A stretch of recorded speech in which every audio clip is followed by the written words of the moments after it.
In this video, I'm going to discuss the topic of Judaism and vegetarianism in the context of the Jewish temple system from both a biblical and prophetic analysis. This teaching addresses a critical and often overlooked issue within the Hebrew Bible: the place of meat consumption in ancient Israelite life, the role of the priesthood in sacrificial offerings, and the ethical implications of meat as it relates to the altar of Hashem. We begin with the foundational verse in Genesis chapter 1, verse 29, and God said, "Behold, I have given you every herb bearing seed, and every tree in the which is the fruit of a tree yielding seed, to you it shall be for food." This verse establishes that the original diet prescribed to Adam and Eve in the Garden of Eden was entirely plant-based. Nowhere in the Edenic state is meat given as food.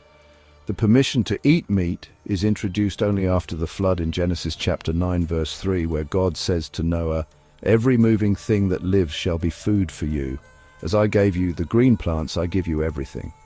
Most classical commentators, including Rashi and Nachmanides or Ramban, interpret this verse not as an ideal, but as a concession to human weakness after the flood. Ramban emphasizes that meat eating is only permitted by divine license and under specific conditions, later detailed in the Torah's laws on slaughter and offerings. Now, turning to the prophets of Israel, in Hosea chapter 8, verses 12 to 13, we read, "Though I wrote for them many things of my Torah, they are regarded as something strange. As for my sacrificial gifts, they sacrifice flesh and eat it, but the Lord does not accept them." This rebuke shows that the people of Israel were taking the sacrificial system and turning it into a pretext for eating meat. The text emphasizes they sacrifice flesh and eat it, but the Lord does not accept them. This is a critical point. The consumption of meat is tied to sacrifice, and sacrifice is acceptable only when offered with sincere spiritual intent. When meat is consumed merely as a personal indulgence, even if through a technically correct ritual, it is rejected by God. This leads us back a few chapters earlier to Hosea chapter 4, verses 7 to 9, where the corruption is traced to the priesthood itself. "The more they increased, the more they sinned against me. I will change their glory into shame. They eat up the sin offerings of my people. They set their heart on their iniquity.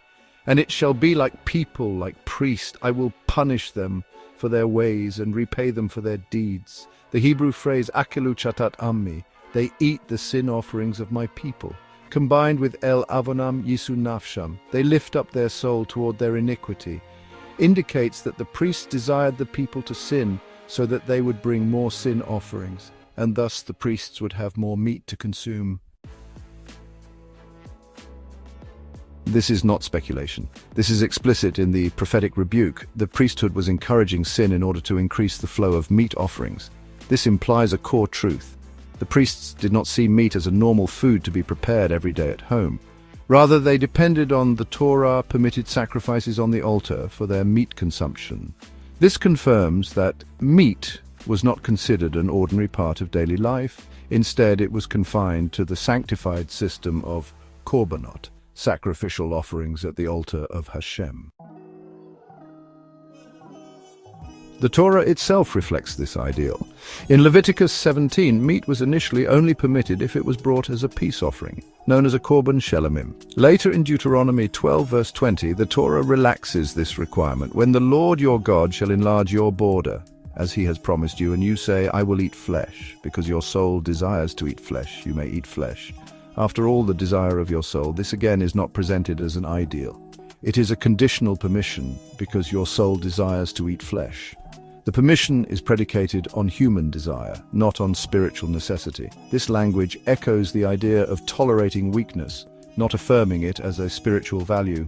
The prophets consistently criticize sacrifices done out of routine or selfish motive. In Psalm 50, verses 12 to 13, God declares, "If I were hungry, I would not tell you. Do I eat the flesh of bulls or drink the blood of goats?" And in Isaiah 1 verse 11, Hashem says, "What to me is the multitude of your sacrifices? I've had enough of the burnt offerings of rams. I do not delight in the blood of bulls or of lambs or of goats. The pattern is unmistakable." Meat, when tied to a sincere spiritual act, was tolerated. But when it became a tool for self-gratification, or worse, when it was used as a mechanism for religious manipulation, it was utterly rejected. Another significant example comes from the book of Daniel, which reinforces the connection between holiness, exile, and abstention from meat. When Daniel was taken into exile in Babylon following the destruction of the temple, he was selected to serve in the king's court and offered the royal food and wine. Yet Daniel refused to defile himself with the king's meat. Instead, he requested a diet of vegetables and water, as it says in Daniel chapter 1, verse 12. "Test your servants, I beg you, for 10 days, and let them give us pulse to eat and water to drink."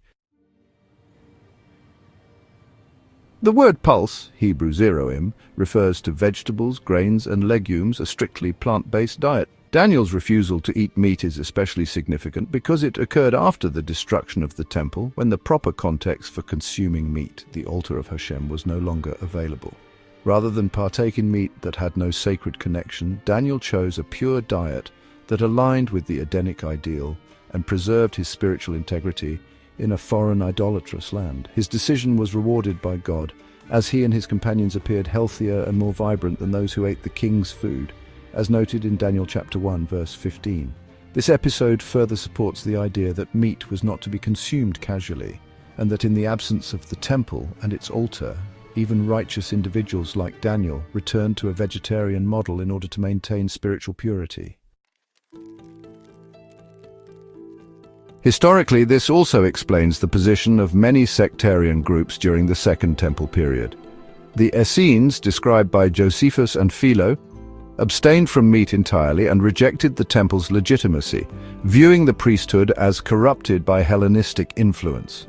Similarly, the Ebionites, an early Jewish sect, abstained from animal sacrifice and meat, reflecting a return to Edenic ethics and a rejection of the perversion of divine worship. The Zohar and later Kabbalistic teachings offer another layer. The sacrifices were designed to elevate the animal soul, the nefesh behemet, and to rectify the damage of sin. But when the korban became about feeding the body rather than purifying the soul, it lost its power entirely. As Rav Kook writes, the permission to eat meat is a temporary dispensation. The time will come when people will no longer derive pleasure from the killing of animals, but will recoil from it as a barbaric act. In the future Messianic vision we read in Isaiah 11:6, "The wolf shall dwell with the lamb, and the leopard shall lie down with the kid, and they shall not hurt nor destroy in all my holy mountain." This is not just about animals. It is a symbol of a society returned to harmony, where death is no longer required for sustenance and peace permeates all levels of creation. In conclusion, we see from the scriptures the following points. Point 1. The original Torah diet was vegetarian. Point 2. The introduction of meat came only as a concession after the flood. Point 3. Sacrificial meat was not meant for indulgence, but for sacred elevation. Point 4. Priests who abused this system for selfish consumption were condemned. Point 5. The prophets decried the sacrifices when they became hollow rituals or tools of appetite. Point 6. Historical sects recognized this abuse and responded with abstinence from meat. Point 7. Kabbalistic and prophetic traditions point to a future return to a peaceable, plant-based ideal. This teaching is not presented to impose a single dietary path. The Torah recognizes the complexity of human desire and provides concessions, but it also presents a trajectory from the ideal in Eden to the vision of redemption. Each person must make their own choices based on conscience, study, and spiritual maturity.